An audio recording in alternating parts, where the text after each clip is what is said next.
Kita membaca dari Matius pasal 4, ayat yang ketiga dan keempat, demikian bunyinya.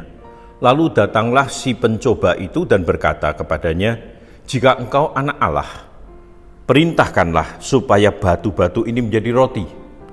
Tetapi Yesus menjawab, "Ada tertulis, manusia hidup bukan dari roti saja, tetapi dari setiap firman yang keluar dari mulut Allah."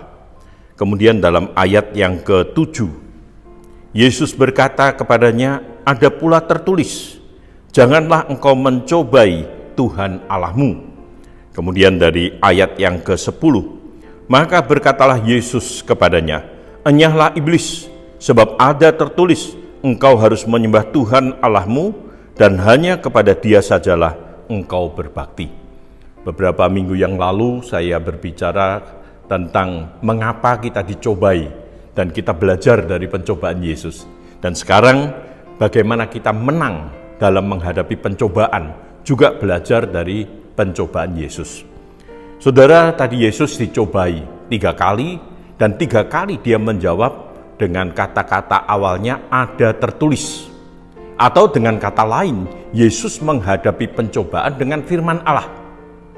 Ya, firman Allah yang memang memberikan kekuatan dan memberikan dorongan untuk dia bisa menang dalam pencobaan.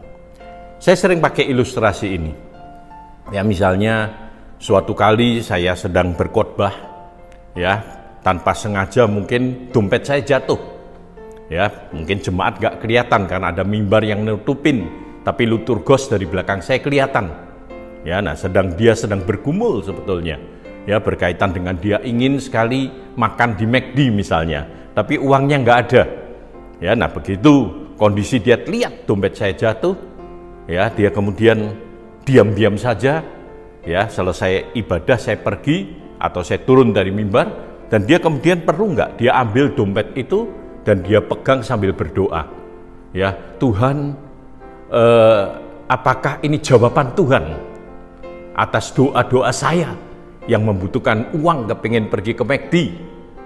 Saudara, kalau orang benar, dia tahu firman Tuhan, dia tahu perintah Allah, dia tidak perlu lagi berdoa seperti itu. Firman Allah yang ada di dalam hatinya mengingatkan dia apa yang benar yang harus dia lakukan, walaupun ada pencobaan. Sehingga dia seharusnya langsung begitu lihat dompet selesai, jatuh, ibadah belum selesai, dia ambil dan dia katakan, "Pak Kor, ini dompetnya jatuh." Atau, "Pak Kor, ini handphonenya ketinggalan." Ya, karena apa? Karena ada firman Tuhan yang memampukan dia untuk menghadapi pencobaan dan menang dalam pencobaan. Karena itu begitu banyak pencobaan yang kita hadapi di dunia ini. Tawaran-tawaran yang mungkin membuat kita mudah gagal, mudah jatuh. Tapi mari kita ingat akan firman Tuhan. Dengan kita ingat firman Tuhan ada di dalam hidup kita. Dengan kita berdoa, mohon kekuatan dari Tuhan, maka dengan mudah seperti Yesus kita akan menang dalam menghadapi pencobaan. Tuhan memberkati kita.